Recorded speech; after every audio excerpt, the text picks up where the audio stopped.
ತಂಬಾಕು ಬೆಳೆಗಾರರ ರೈತರ ಒಂದು ಸಂಕಷ್ಟಗಳೇನಿದೆ, ಇತ್ತೀಚಿನ ಕೆಲವು ತೀರ್ಮಾನಗಳಲ್ಲಿ ರೈತರಿಗೆ ಕಳೆದ ಸಂಕ್ರಾಂತಿಯ ನಂತರ ಅವರು ಬೆಳೆದಿರ್ತಕ್ಕಂಥ ಬೆಳೆಯ ಒಂದು ಬೆಲೆ ಕುಸಿತ ಆಗಿದೆ ಅಂತಕ್ಕಂಥ ಒಂದು ಆತಂಕದಲ್ಲೇನಿದ್ರು, ಆ ಹಿನ್ನೆಲೆಯಲ್ಲಿ ಹಲವಾರು ಸಭೆಗಳನ್ನು ಆಗಲೇ ನಡೆಸಿದ್ದಾರೆ ಸ್ಥಳೀಯವಾಗಿ. ಇವತ್ತಿನ ದಿನ ರಾಜ್ಯದ ಸಚಿವರಾಗಿರ್ತಕ್ಕಂಥ ವೆಂಕಟೇಶ್ ಅವರು ಸಹ ಈ ಸಭೆಯಲ್ಲಿ ಇದ್ದರು. ಅದರ ಜೊತೆಗೆ ನಮ್ಮ ಈ ಭಾಗದ ಶಾಸಕರುಗಳು ಅರ್ಕಲಗೂಡಿನ ಮಂಜಣ್ಣ ಅವರು, ಹುಣಸೂರಿನ ನಮ್ಮ ಹರೀಶ್ ಅವರು ಮತ್ತು KR ನಗರದ ಶಾಸಕರು ಇವರೆಲ್ಲರೂ ಇವತ್ತು ಸಭೆಯಲ್ಲಿ ಭಾಗವಹಿಸಿದರು. ಸಂಸತ್ ಸದಸ್ಯರು ವಿಶೇಷವಾಗಿ ಯದುವೀರವರು ಅವರು ಸಹ ರೈತರ ಬಗ್ಗೆ ಕಾಳಜಿ ಹೊಂದಿರತಕ್ಕಂಥವ್ರು. ನಾವು ದೆಹಲಿಯಲ್ಲೂ ನೋಡ್ತೇನೆ, ರೈತರ ವಿಷಯದಲ್ಲಿ ಹಲವಾರು ರೀತಿಯಲ್ಲಿ ಅವರ ಕಮಿಟ್ಮೆಂಟ್ ಏನು ತೋರಿಸ್ತಾರೆ.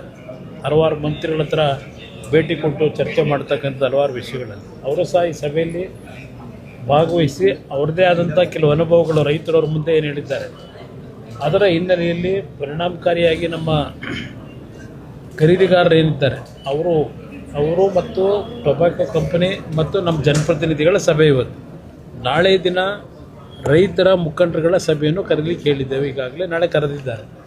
ಇವತ್ತಿನ ಸಭೆಯಲ್ಲಿ ಅಂತಿಮವಾಗಿ ನಾವು ನಿರ್ಣಯ ಕೈಗೊಳ್ತಕ್ಕಂಥದ್ದಕ್ಕೆ ಟೊಬ್ಯಾಕೋ ಬೋರ್ಡ್ಗೆ ಮತ್ತು ಅಧಿಕಾರಿಗಳಿಗೆ ಮತ್ತು ನಮ್ಮ ಖರೀದಿದಾರರು ಏನಿದ್ದಾರೆ ಅವರು ಎಲ್ಲರಿಗೂ ಹೇಳಿರ್ತಕ್ಕಂಥದ್ದು, ರೇಟಿನ ಒಂದು ಏರಿಳಿತ ಏನಿದೆ ಬೆಲೆ, ಅದನ್ನು ಸರಿಪಡಿಸಿ ರೈತರಿಗೆ ಒಂದು ನ್ಯಾಯಯುತವಾದಂಥ ಲಾಭಕರವಾದಂಥ ಬೆಲೆ ಕೊಡಬೇಕು ಅಂತಕ್ಕಂಥ ನಿಟ್ಟಿನಲ್ಲಿ ಅಂತಿಮವಾಗಿ ಕಳೆದ ವರ್ಷದ ಬೆಲೆ ಏನಿದೆ ಅದಕ್ಕಿಂತ ಒಂದು ಪರ್ಸೆಂಟೇಜ್ ಏನು ಜಾಸ್ತಿ ಮಾಡಬೇಕು ಅಂತಕ್ಕಂಥ ಇಬ್ಬರು ಕೂತು ಚರ್ಚೆ ಮಾಡಿ, ಟೊಬ್ಯಾಕೋ ಬೋರ್ಡ್ನ ಅಧಿಕಾರಿಗಳು ಮತ್ತು ಖರೀದಿದಾರರು ಕೂತು ಚರ್ಚೆ ಮಾಡಿ ರೈತನಿಗೆ ಯಾವುದೇ ರೀತಿ ಅನ್ಯಾಯ ಆಗಬಾರ್ದು, ಕಳೆದ ಬಾರಿಗಿಂತ ಹೆಚ್ಚಿನ ಬೆಲೆ ನಿಗದಿ ಆಗಬೇಕು ಅಂತಕ್ಕಂಥ ಒಂದು ತೀರ್ಮಾನ ಮಾಡಿದ್ದೇವೆ. ಅದಕ್ಕೆ ಒಪ್ಪಿಗೆ ಕೊಟ್ಟಿದ್ದಾರೆ.